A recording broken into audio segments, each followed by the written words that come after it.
Master apa kabar? Master siap beraksi, jujur, kompeten, berjaya. Di sini kita lanjutkan ke materi saja. Nah, materi yang sekarang perkenalkan dulu ya. Bantuan ya, usaha bantuan hukum, budaya dan bantuan hukum.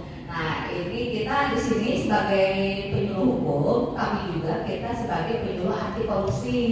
Kawan aksi semuanya. Nah, salah satunya kita ini mempunyai tugas dan tanggung jawab itu memberikan penyuluhan hukum, penyuluhan tentang korupsi ya. Seperti ini nih kepada kawan aksi semuanya, adik-adik semuanya. Nah, nanti dari kalangan adik-adik itu bisa nih kalau mau jadi penyuluh anti korupsi ya, Dalia ya, bisa ya, nah, bisa karena ini bebas seperti itu ya.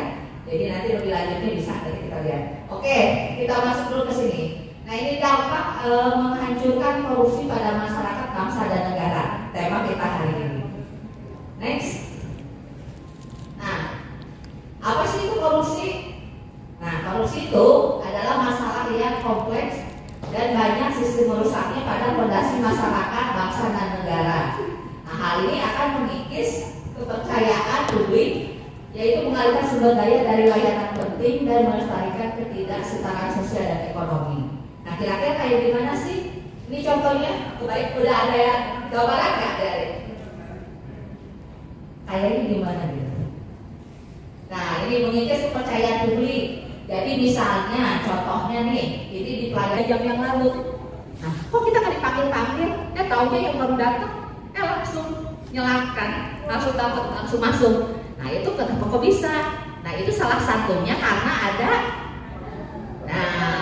modal ya, atau juga mungkin disuap nih, ada suap kasih uang nih biar bisa maju duluan, ya enggak? Nah, itu salah satunya itu di kehidupan sehari-hari. Itu mengikis ke kepercayaan publik nggak? Mengikis kan? Nah, jadi kok bisa gitu sih, gitu kan? Kok bisa? Nah, itu salah satunya mengikis kepercayaan publik. Nah, dan juga melestarikan ketidaksetaraan sosial dan ekonomi. Bagaimana cara melestarikan ketidaksetaraan sosial dan ekonomi? Jadi, ada yang tahu nggak? Kira-kira. Nah, tadi yang dapat nilai 50. Ayo.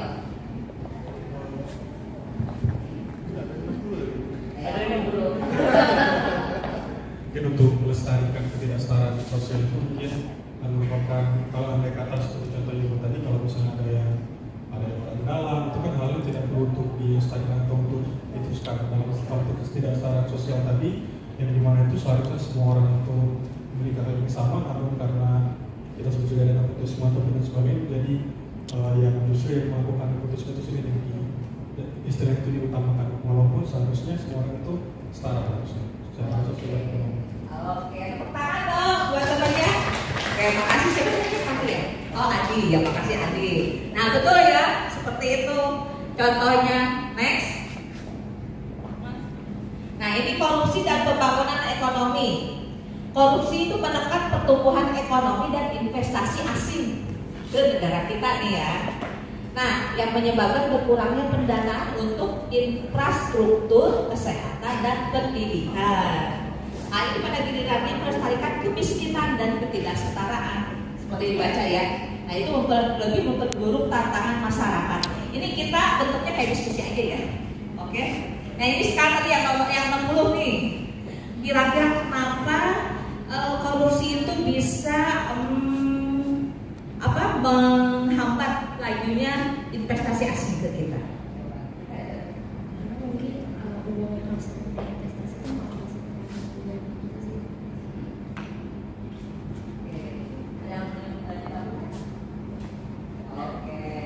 Sudah ya? Oke, makasih Naja tuh Kak.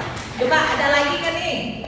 Kenapa korupsi bisa menghambat adanya investasi asing masuk ke kita? Kayak misalnya IKN tuh belum jadi-jadi, ya enggak?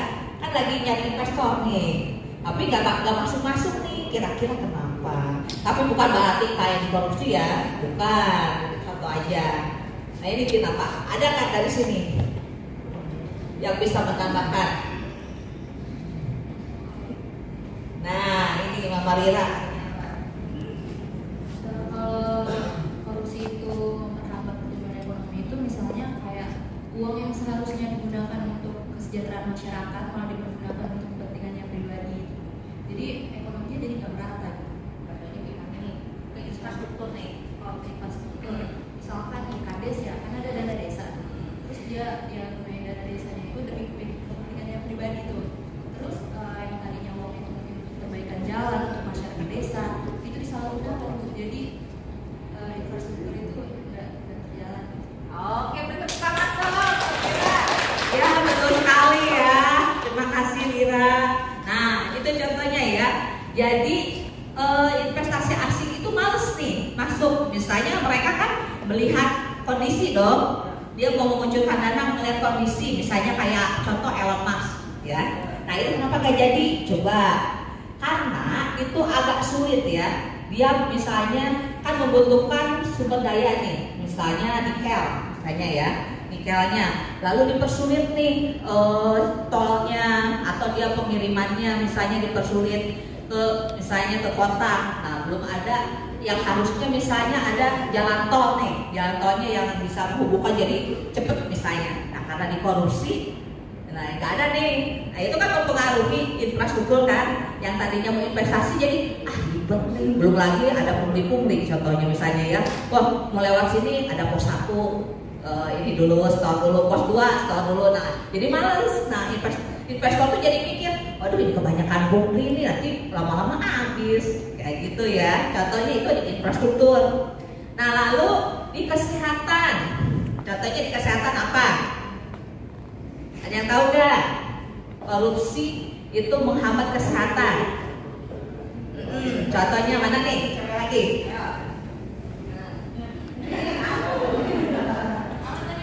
Contohnya kalau di kesehatan gimana? Ada infrastruktur tuh, benar ya. Vaksin. Vaksin Bu. Vaksin atau di mana?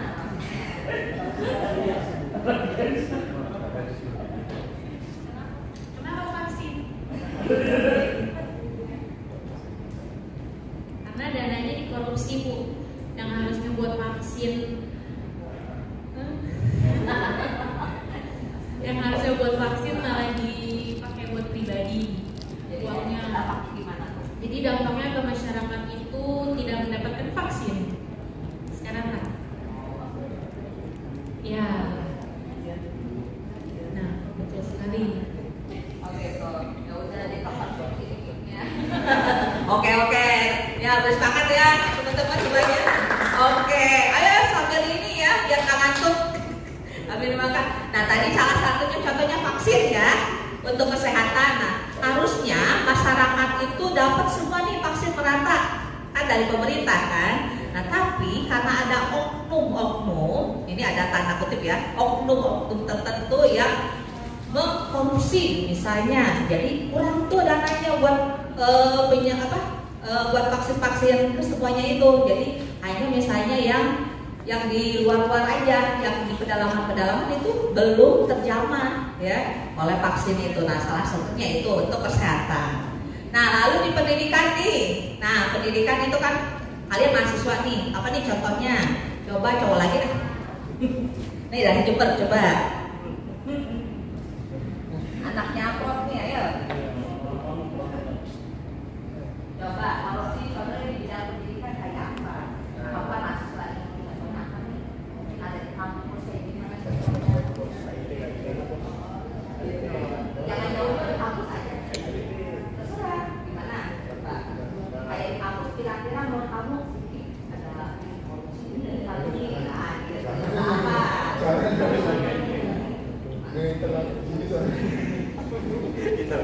Ayo. Gak apa-apa, di kita aja nih. Ya maksudnya ini misalnya di kampus A, misalnya kampus mana itu contoh ini. Gak usah nyebutin namanya. Gak usah nyebutin namanya apa kek. Contoh pendidikan. Random aja random apa. Ya pakai mic-nya.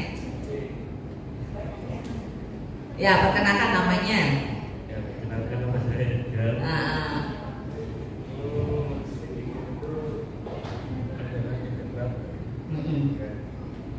Coba tuh bantuin Diana temennya.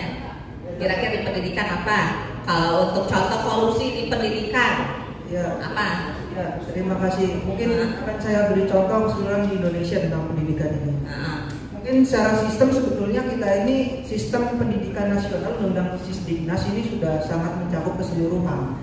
Namun tentang prakteknya itu kita banyak sekali, mungkin kita tidak melihat langsung, tapi kalau kita lihat di YouTube kayak gitu, kayak orang yang terjun langsung ke dunia luar, terutama daerah 3T itu masih banyak. Mungkin bangunan-bangunan fasilitas, saya yakin APBN kita itu sudah diperhitungkan sangat menghitung untuk pendidikan kita. Namun kenapa masih ada daerah, terutama daerah yang sudah terjangkau itu, bahkan ada yang tidak pakai ubin, bahkan tulisnya itu di tembok-tembok itu nggak ada papan tulisnya kayak gitu. Jadi emang itu contoh korupsi di bidang pendidikan. Pendidikan kita fasilitasnya tidak merata, tentunya itu dari fasilitas akan berdampak pada pikiran anak didik generasi bangsa emas 2045.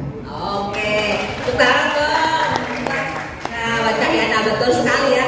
Itu yakin di korupsi apa dananya belum turun? Kayaknya saya yakin kalau di korupsi. Soalnya kan ya secara birokrasi saya yakin mungkin sudah Oke ya. Oke, nah itu contohnya ya. Tadi udah ya, jadi di infrastruktur, kesehatan dan pendidikan udah dapat gambaran ya. Nah, jadi nanti kalau kerjain post-test lagi pasti bisa ya. Oke, next Teguh. Next. Nah, ini korupsi dan ketidakstabilan politik. Nah, korupsi itu meluas dalam pemerintahan lembaga publik, dapat menyebabkan ketidakstabilan politik, merusak supremasi hukum, memicu kerusuhan sipil. Tahu kan kerusuhan sipil kan? Nah, lalu hal ini pada gilirannya mengurangi tata kelola yang baik, menghambat kemampuan negara memenuhi kewajibannya kepada warganya. Contohnya apa nih? Korupsi di kerusuhan sipil yang menyebabkan kerusuhan sipil. Nah, betul sekali, pemilu ya. Jangan jauh-jauh, kita kemarin baru ikut pemilu. Nah, mungkin ini korupsinya di mananya nih? Menurut saya di nepotismenya Bu, dari pemimpin negara yang paling atas itu udah melakukan record. Iya, dari pemimpin yang paling atasnya itu udah mulai memainkan kebijakan untuk kepentingan dirinya dia sendiri dan keluarga. Oke, makasih, tepuk tangan dong. Nah, salah satunya betul ya. Nah, yang baru saja kita lewati itu pemilu. Nah, itu lebih ke nepotisme. Nah, itu di KKN ya untuk pemilu. Nah, mungkin ada pihak yang ini nih nepotisme nih. Karena sayang anak, ya jadi semuanya jadi gitu kan. Nah, itu contoh ya. Nah, ada juga ini ibu sama anaknya berantem ya, jadi kerusuhan sipil gitu kan, jadi bingung nggak, aduh gimana ini kan, bela mana itu ya. Jadi nah, korupsi karena tadi salah satunya KKN yang menimbulkan kerusuhan sipil kan, dan sehingga menimbulkan ketidakstabilan politik di Indonesia. Next, Mas Teguh. Nah, korupsi dan kain sosial. Nah, ini korupsi mengikis kain sosial masyarakat dengan menciptakan budaya ketidakpercayaan, nepotisme, favoritisme. Ini merusak prinsip meritokrasi. Tahu nggak meritokrasi? Nah, itu budaya meritokrasi dan kesempatan yang sama yang mengarah pada runtuhnya kohesi dan keadilan sosial. Nah, jadi meritokrasi itu adalah kesempatan dalam kesempatan politik kepada seseorang itu diberikan kesempatan untuk berpolitik sesuai dengan prestasinya orang tersebut. Jadi misalnya aku jadi lurah misalnya ya, nah karena dia pintar misalnya, nggak udah bisa jadi lurah karena dengan prestasinya dia sendiri, ya, bukan dari tadi nepotisme atau misalnya KKN yang lain. Nah, itu meritokrasi ya. Nah, itu sehingga ini mengikis kain sosial masyarakat, menciptakan budaya ketidakpercayaan. Jadi kain sosial itu yang tadinya akad, misalnya masyarakat itu bersatu ya, nah misalnya rukun. Nah, ini karena korupsi jadi terpecah belah itu kawan aksi semuanya ya, kan ada korupsi ini satu. Nah, berarti kan wah, gara-gara kamu nih, jadi ayo siapa yang mau ikut nih, ayo nih lumayan nih dapet nih misalnya kan. Ini misalnya Pak RT dapat dana misalnya kan, ayo misalnya dapat, nah dibagi, nah yang ini nggak dapat, nah jadi kan perpecahan kan, yang tadinya rukun, itu contohnya ya. Nah itu sehingga menciptakan yang runtuhnya keadilan sosial, gitu. Next Mas Teguh. Nah ini mengurangi korupsi, strategi dan tantangan. Strategi anti korupsi yang efektif itu melibatkan penguatan mekanisme transparansi, akuntabilitas dan perlindungan kepada whistleblower. Siapa yang tahu whistleblower apa? Ada yang tahu kan di sini whistleblower? Apa sih disini dengan di TV ya? Nah, mau ini. Kamu siapa namanya? Ya, Berdi. Tahu nggak whistleblower? Pasti kasih dengan di TV tuh, KPK kan suka bolak-balik ya, jadi sekarang kan. Nah, kira siapa whistleblower? Pernah dengar nggak?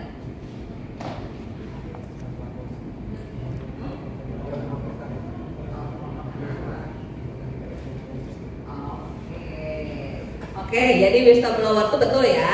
Ini sang yang pelapor ya. Ya, jadi yang pembisik, misalnya membisikkan. Whistle itu kan berbisik ya. Jadi ini pembisik yang melaporkan yang adanya kasus korupsi. Nah itu harus ada perlindungan. Jadi jangan marah.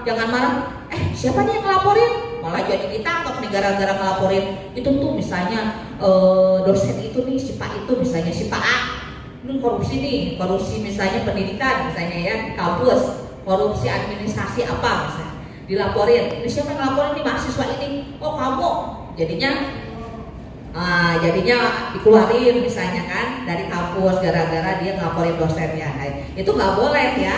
Jadi kita ada perlindungan kepada whistleblower tersebut, dan KPK itu sudah ada untuk perlindungan seperti itu ya, semuanya. Nah itu namun sifat korupsi sudah mengangkat, gitu kan, dan kepentingan yang terlibat itu menimbulkan tantangan terhadap upaya-upaya ini. Jadi menimbulkan tantangan supaya gimana sih supaya makin banyak whistleblower yang lain nih yang mau maju menegakkan keadilan. Dan misalnya dari keadilan itu kan menciptakan apa coba? Keadilan sosial ya bagi semuanya. Seperti itu. Next, Mas Teguh. Nah kesimpulannya, mengatasi dampak menghancurkan korupsi itu membutuhkan pendekatan yang komprehensif dan melibatkan banyak pemangku kepentingan, termasuk pemerintah, masyarakat sipil, sektor swasta. Komitmen yang berkelanjutan dan tindakan kolektif sangat penting untuk memulihkan kepercayaan publik dan membangun masyarakat yang lebih adil dan setara. Masyarakat bisa berperan aktif mencegah terjadinya korupsi, diantaranya pantang terlibat tindak pidana korupsi, berarti untuk integritas ya, nilainya integritas tadi, melaporkan tindak pidana korupsi, memperbaiki sistem, nah menyebarkan nilai integritas. Nah ini nilainya integritas itu ya, yang bersepeda kakak. Kalau di KPK itu disingkat ya, supaya menghafalnya itu gampang. Bersepeda kakak. Nah Jumat bersepeda kakak, jujur, mandiri, tanggung jawab, berani, sederhana, peduli, disiplin, adil dan kerja keras. Seperti itu. Next, Mas Teguh. Nah ini ya, sorry ya, kecil ya. Nah ini bentuk contoh di kampus, dibaca aja ya. Nah ini nih, bentuk contoh-contoh korupsi di kampus. Nah kira-kira di sini ada nggak yang terjadi di salah satu kampusnya di kalian? Boleh dibaca aja tuh. Patronas itu apa sih? Contoh nyata. Nah sponsor atau dukungan dana nih ke kampus. Nah contohnya kan menumbuhkan perluasan basis biar misalnya lagi kampanye nih, misalnya warna apa nih? Warna pink. Ada nggak sih warna pink? Nggak ada ya? Misalnya Pak Teping nih lagi kampanye, wah dia sponsorin nih apa nih kegiatan di kampus nih, jadi nanti beli ya, gitu kan, seperti itu. Jadi kalau apa demo misalnya ya, kalau si Pak Teping itu nanti ada apa-apa, gitu kan. Nah contoh nih patrones. Nah terus suap lisensi dan akreditasi. Nah biar cepet naik nih kampusnya nih, biar jadi akreditasinya tadinya B misalnya, pengen A nih, biar bonafit kan. Ya David jadi naik A nih, menyuapkan dia membeli akreditasi biar jadi naik levelnya ke A. Nah itu bisa terjadi juga ya. Itu salah satu di lingkungan kampus. Next, Mas Teguh. Nah ini suap penerimaan mahasiswa baru. Nah, banyak kan terjadi ya. Contohnya adalah di sini nih ya. Itu kisah nyata ini tempat terjadi melibatkan mantan rektor Universitas Lampung gitu. Ada yang dari Lampung kan ya? Gak ada kan? Ya syukurlah. Nah ini ya, ada contohnya ini. Nah itu Ketua Senat Unila Muhammad Basri. Nah ini terlibat. Nah itu lalu penyalahgunaan anggaran. Nah contohnya, nah, boleh nanti kalau mau ya slide-nya. Ininya di ini aja.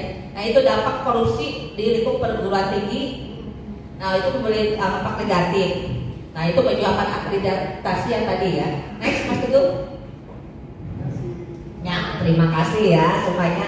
Jadi kawan aksi semuanya, jangan ragu-ragu ya. Kalau misalnya terjadi tindak pidana korupsi, jangan ragu-ragu untuk melaporkan ke